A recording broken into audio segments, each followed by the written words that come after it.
మీరు వింటున్నారు global voice లో వార్తలు. యువత మత్తు పదార్థాలకు దూరంగా ఉండాలని నల్గొండ జిల్లా ఎస్పీ శరత్చంద్ర పవర్ పిలుపునిచ్చారు. బుధవారం రెడ్డి ఫంక్షన్ హాల్ నిర్వహించిన మిషన్ పరివర్తన కార్యక్రమానికి ముఖ్యాతిథిగా హాజరై మాట్లాడుతూ యువత మత్తు పదార్థాలకు బానిసై జీవితాలను నాశనం చేసుకుంటున్నారని అన్నారు. యువత మత్తు పదార్థాల బారిన పడకుండా చూడాల్సిన బాధ్యత తల్లిదండ్రులు సమాజంపై ఉన్నదని అన్నారు. మత్తు పదార్థాల అమ్మకాలు, రవాణా విషయాలు పోలీస్ శాఖ దృష్టికి తీసుకురావాలని అన్నారు. ఇటీవల సైబర్ క్రైమ్ రోజురోజుకు పెరుగుతుందని ప్రజలు దానిపై అవగాహన కలిగి ఉండాలని ఎలాంటి ప్రలోభాలకు లోను కావద్దని అన్నారు. ఎవరైనా సైబర్ క్రైమ్ లో మోసపోతే వెంటనే పోలీస్ శాఖను సంప్రదించాలని అన్నారు. ఈ కార్యక్రమంలో Miryalaguda DSP Rajasekhar Raju, Nagarjunasagar CI Bisanna, SI Sampath Goud, Peddavura SI Veerababu తదితరులు పాల్గొన్నారు.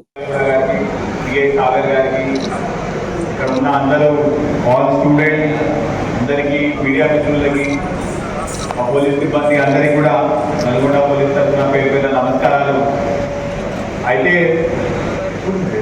ఇప్పుడు దాకా డిఎస్పీ గారు చెప్పినట్టు ఈ గాంజా అనేది కొంతవరకు చాలా ఊర్లలో, లేకపోతే టౌన్లలో యూత్ పిల్లలు, కొంత 20-25 ఏజ్ పిల్లలు కూడా, ఏజ్ వాళ్ళు కూడా కన్జ్యూమ్ చేసి కొంచెం అడిక్షన్ అవుతుందని చెప్పి మాకు తెలుస్తున్నది.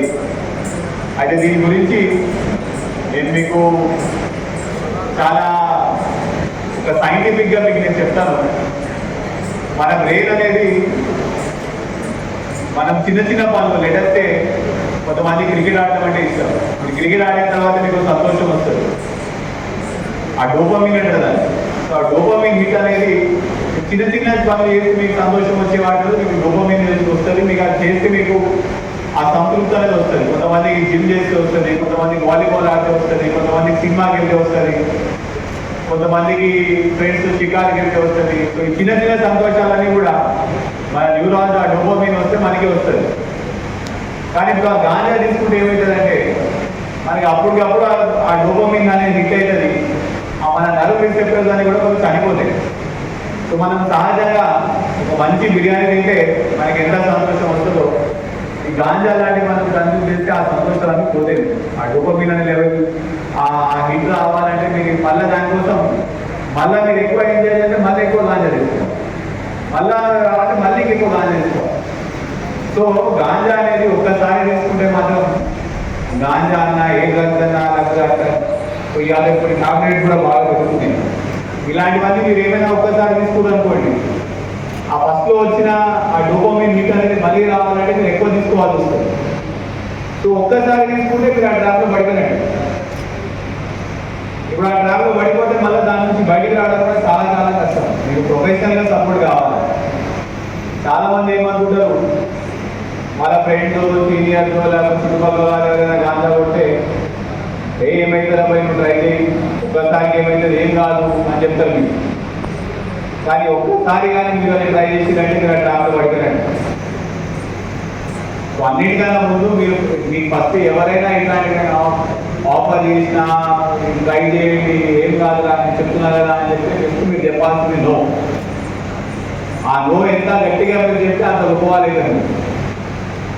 నేను ఎక్కడికి వెళ్ళా ఇదే చెప్తాను. అందరూ అలా వైకుంఠపురం సినిమా చూసిరా ఎవరు హీరో నాకు వినిపిస్తలే? Very good. అందులో ఏమంటారు, ఎంత గొప్పోడికి నో చెప్తే అంత గొప్పగా అవుతుంది. సో మీరు మీ దగ్గర ఉన్న వాళ్ళు ఎవరైనా మీకు ఇట్లాంటి డ్రగ్స్ అన్నా, ఇట్లాంటి గాంజాలన్నా ఏమైనా అలవాటు చేసి ట్రై చేయండి అని చెప్పి మీరు ఫస్ట్ చెప్పాల్సింది నో. ఆ ట్రాప్లో మనం 80% అసలు పడదు. ఒకవేళ పడ్డా ఇప్పుడు దాకా మాకు తెలియదు, మేము చేసినాము అనుకుంటే మీకు తప్పనిసరిగా మా దగ్గరికి రండి. మీకు కావాల్సిన కౌన్సిలింగ్ అన్నా, మీకు కావాల్సిన ఏమైనా మెడికల్ హెల్ప్ అన్నా మీకు ప్రొవైడ్ చేస్తాం. సో ఇది ఓన్లీ అడిక్షన్ పార్ట్. కానీ దీంట్లో బ్యాక్గ్రౌండ్లో మీరు ఒకసారి ఇట్లాంటి డ్రగ్స్ వాటికి ఏమైనా అలవాటు పడ్డారనుకోండి, మీ కెరియర్, మీ చదువులు అన్నీ వెళ్ళిపోతాయి, అన్నీ నాశనం అయిపోతాయి.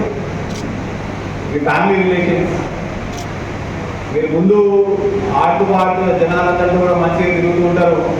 సడన్గా గాంజా అడిక్షన్ అవ్వగానే, లేకపోతే డ్రగ్ అడిక్షన్ కావాలని ఆ డ్రగ్ వచ్చేంత వరకు మీరు పిచ్చిగా చేయడము, ఒక్కలే కూర్చోవడము, జనాల నుంచి దూరం అయిపోవడం ఇలాంటివన్నీ చేస్తే మళ్ళీ మీ సోషల్ రిలేషన్స్ కూడా ఖరాబ్ అవుతుంది. సో ఓవరాల్గా మీ లైఫ్ అనేది స్పాయిల్ అవ్వడానికి first step is taking drugs. So అట్లాంటివి మీరు వాటి నుంచి మీరు ఎంత దూరంగా ఉంటే అంత మంచిది. ఇంకో రకంగా చూస్తే మన ఎన్డీపీఎస్ చట్ట ప్రకారం సెక్షన్ 27 కింద గాంజా లేకపోతే ఎటువంటి డ్రగ్స్ తీసుకోవడం కూడా నేరం. ఒకవేళ పోలీసు వాళ్ళకి తెలిసింది మాకు తెలిసింది మీరు గాంజా తీసుకుంటారని చెప్పేసి మీరు ఎఫ్ఐఆర్ కట్టేసినాం అనుకోండి, మరి మీ లైఫ్ స్పాయిల్ అయిపోతుంది. మీరు తర్వాత ఫ్యూచర్లో ఎక్కడైనా యూఎస్కి పోవాలన్నా లేకపోతే ఎక్కడైనా జాబ్ చేయాలన్నా ఏం చేయాలన్నా పోలీస్ వెరిఫికేషన్ కంపల్సరీగా ఉంటుంది. ఆ పోలీస్ వెరిఫికేషన్లో అరే వీడు గాంజా చేస్తూ ఉన్నాడమ్మా అంటే మరి ఎవరు తీసుకుంటారు, ఎవరు జాబ్ కూడా తీసుకోరు. సో మీరు గాంజా కన్జ్యూమ్ చేయడం వల్ల చట్టానికి విరుద్ధం కాదు, అది ఏం కాదు, ఓన్లీ సప్లై చేసేటోళ్ళే వాళ్ళకి ఇబ్బంది, లేకపోతే ట్రాన్స్పోర్ట్ చేసేటోళ్ళకి కేసులు కడతాము ఇలాంటివన్నీ ఉద్దేశాలు పెట్టుకోండి. గాంజా కన్జ్యూమ్ చేయడం కూడా చట్ట వ్యతిరేకం, దాని మీద కూడా కఠినంగానే శిక్ష అనేది ఉంటుంది. మీరు ఇంకా చూసుంటారు, మన ముడుగోళ్ళలో ఏమో కొత్తగా టెస్టింగ్ కిట్ తీసుకొని వస్తాం. ఇప్పుడు మేము ఎవరైనా ఇప్పుడు దాకా వాళ్ళ జీవితంలో గాంజా కన్జ్యూమ్ చేసిరా లేకపోతే వేరే ఏదైనా కన్జ్యూమ్ చేసిరా అంటే ఆ టెస్టింగ్ కిట్లో కొంత శాంపుల్ తీసుకుంటే గత 6 నెలల నుంచి ఏం చేసినా కూడా ఆ టెస్టింగ్ కిట్లో తెలిసిపోతుంది. మనం మేము మునుగోడులో చేస్తే ఒక 6 టెస్ట్ చేస్తే 600 కూడా పాజిటివ్ వచ్చినారు. సో మేము చేస్తే ఎవరికి తెలియదు ఇట్లాంటివన్నీ, అట్లాంటి అపోహలు కూడా పెట్టుకోకండి. You will get to know, మాకు కంపల్సరీగా తెలుస్తుంది.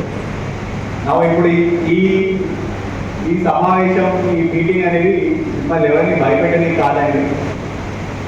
ఇది ఓన్లీ అవేర్నెస్ సెషన్. ఎందుకు అంటే చాలా వరకు చిన్నపిల్లలు, యంగ్ మైండ్స్ వీరందరూ తెలియకుండా ఇక ఈ దారిలో వెళ్తున్నారు. ఈ దారిలో వెళ్ళొద్దు, వెళ్తే మాత్రం ఈ లైఫ్ అనేది స్పాయిల్ అవుతుంది అని చెప్పడానికి అవేర్నెస్ చేయడం జరిగింది.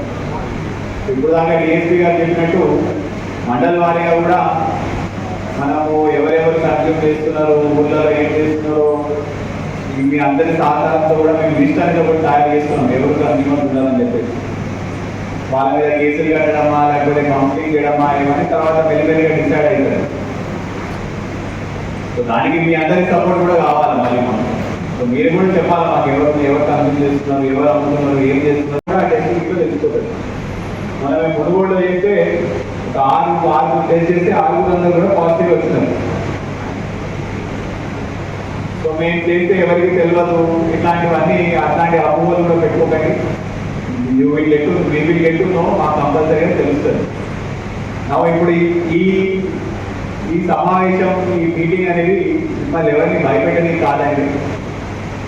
ఇది ఓన్లీ అవేర్నెస్ సెషన్. ఎందుకు అంటే చాలా వరకు చిన్నపిల్లలు, యంగ్ మైండ్స్ వీరందరూ తెలియకుండా ఇక ఈ దారిలో వెళ్తున్నారు. ఈ దారిలో వెళ్ళొద్దు, వెళ్తే మాత్రం ఈ లైఫ్ అనేది స్పాయిల్ అవుతుంది అని చెప్పడానికి అవేర్నెస్ చేయడం జరిగింది.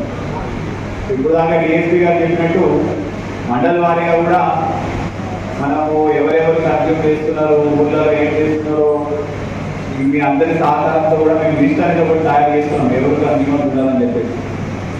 వాళ్ళ మీద కేసులు కట్టడమా లేకపోతే కౌన్సిలింగ్ చేయడమా ఏమని తర్వాత మెల్లిమెల్లిగా డిసైడ్ అవుతుంది.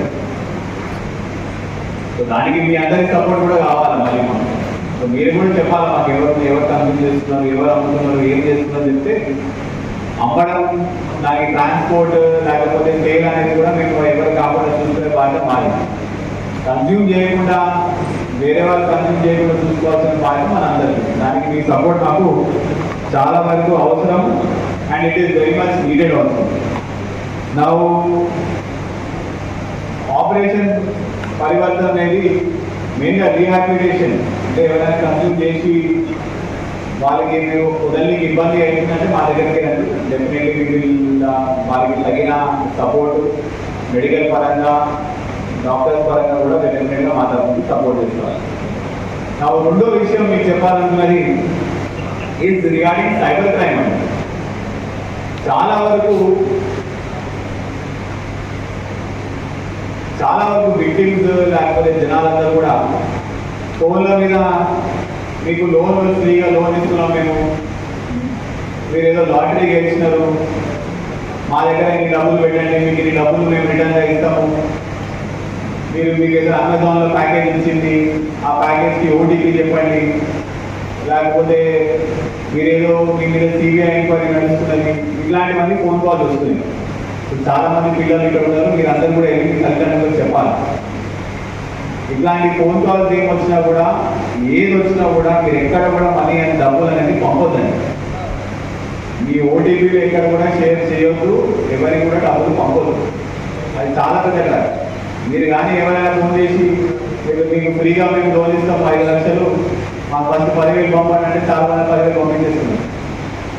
ఆ 10,000 పంపు కానీ 10,000 నుంచి లక్ష రూపాయలు కానీ ఆయన ఫోన్ ఇన్స్టాల్ చేస్తే ఆ మనీ అదే ఉంటుంది. ఎక్కడ కూడా మీకు స్వయంగా తెలిసిన వారు కాకుండా ఎవరు ఫోన్ చేసినా కూడా డబ్బులు అనేది ఇవ్వదు. ఇవాళ కొత్తగా ట్రెండింగ్ ఏమవుతుందంటే, నేను మీ అల్లుడిని మాట్లాడుతున్నా, నేను ఎక్కడో ఎక్కకపోయినా పెట్రోల్ బంక్లో డబ్బులు పంపించడానికి అక్కడ కూడా పంపిస్తున్నాను.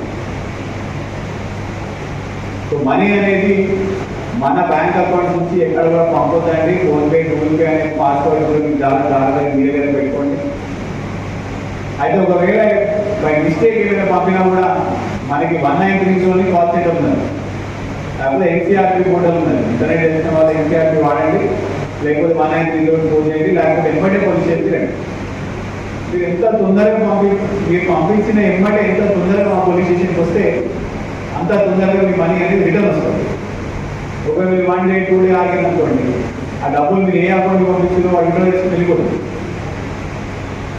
అట్లా కాకుండా మీరు ఎంబటే ఒకవేళ మీకు అదే పంపించాము నాకు కోసం జరిగింది తెలియదు అని ఎంబటే పోలీస్ స్టేషన్కి వస్తే మా తరపు నుంచి మేమే 193లో కంప్లైంట్ రేజ్ చేయడం, దాని మీద ఎఫ్ఐఆర్ పెట్టడం, ఆ పోర్టల్లో మనం రిపోర్ట్ చేయడం, దాని మీద ఇన్వెస్టిగేషన్ చేయడం, ఇవన్నీ మేము చేస్తాం. సో 2 విషయాలు చాలా స్పష్టంగా అర్థమయ్యేటట్టు I hope I have communicated. ఇంత సాయంత్రం కూడా ఇక్కడ వచ్చిన అందరికీ కూడా మా నల్గొండ పోలీస్ తరఫు నుంచి చాలా చాలా థ్యాంక్ యూ వెరీ మచ్.